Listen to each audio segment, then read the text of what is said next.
اعوذ باللہ من الشیطان الرجیم بسم اللہ الرحمن الرحیم۔ درجہ سوم، سبجیکٹ عملی مسائل۔ آج آپ کو عملی مسائل میں تیمم کے احکام کے بارے میں بتایا جائے گا۔ عملی مسائل کا یہ آج آخری سبق ہے، اس کے بعد صرف اور صرف دینیات کے سبق بیان کیے جائیں گے۔ لہذا آپ سے گزارش ہے کہ جو عملی مسائل میں نے سبق بیان کیے ہیں ان کو اچھی طرح سے سمجھیں اور ان کو یاد کریں اور پریکٹیکل کریں۔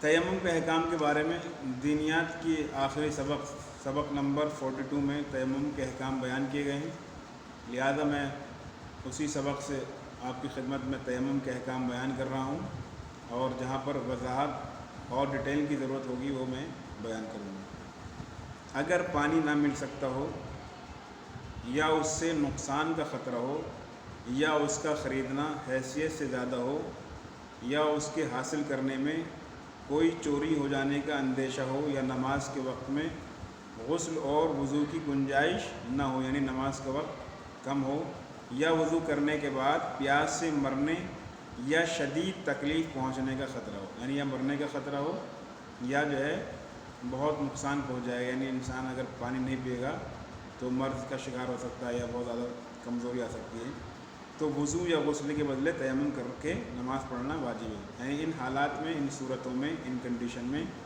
انسان تیمم کر کے نماز پڑھے۔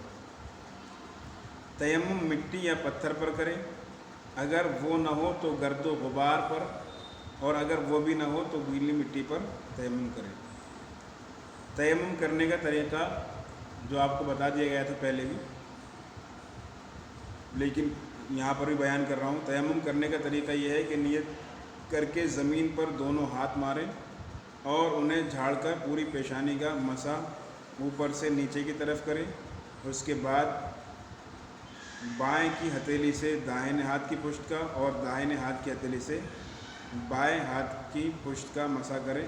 پھر احتیاطاً دوبارہ ہاتھ ماریں اور صرف دونوں ہاتھوں کا مسح کریں۔ تیمم چاہے وضو کے بدلے ہو یا غسل کے عوض، دونوں صورتوں میں تیمم کرنے کا طریقہ یہی ہوگا۔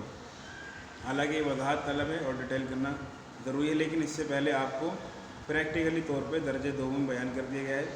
لیکن اگر پھر بھی آپ کو لگے تیمم کرنے میں کچھ شک ہو تو درجہ دوم کی جو کلپ میں نے اس بار بھیجی ہے تیمم کرنے کا طریقہ، اس میں نے پوری ڈیٹیل بیان کی ہے، اس کو بھی آپ دیکھ سکتے ہیں۔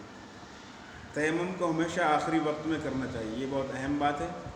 تیمم کو ہمیشہ آخری وقت میں کرنا چاہیے، لیکن اگر کسی کو یقین ہو جائے کہ میرا عذر یا مرض آخری وقت تک باقی رہے گا تو اول وقت بھی تیمم کر سکتا ہے۔ یعنی اگر آپ کو یقین ہو کہ مثلاً 12:30 بجے آپ کے پاس پانی نہیں ہے، لیکن آپ کو یقین ہے کہ 2 بجے 3 بجے 4 بجے یعنی مغرب سے پہلے پانی مل جائے گا، تو پھر تیمم جو ہے نہیں کرنا چاہیے، بلکہ وضو کہ پانی کا انتظار کرنا چاہیے۔ لیکن اگر آپ کو یقین ہے کہ پانی آئے گا ہی نہیں، یا کسی مرض کی وجہ سے آپ تیمم کر رہے ہیں، وہ مرض ختم نہیں ہوگا، تو پھر ایسی صورت میں آپ تیمم نماز کے اول وقت بھی کر سکتے ہیں۔ پھر اگر اس کے بعد وقت کے اندر عذر ختم ہو جائے تو دوبارہ نماز ادا کرنا چاہیے۔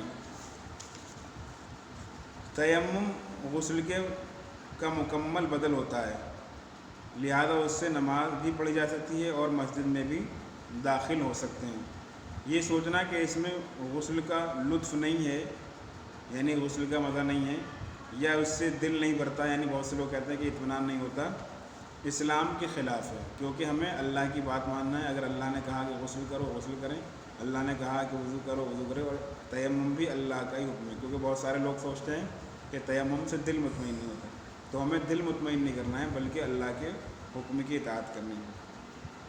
حکم خدا کی کسی انداز سے بھی توہین و مخالفت نہیں کی جا سکتی۔ وآخر دعوانا الحمدللہ رب العالمین۔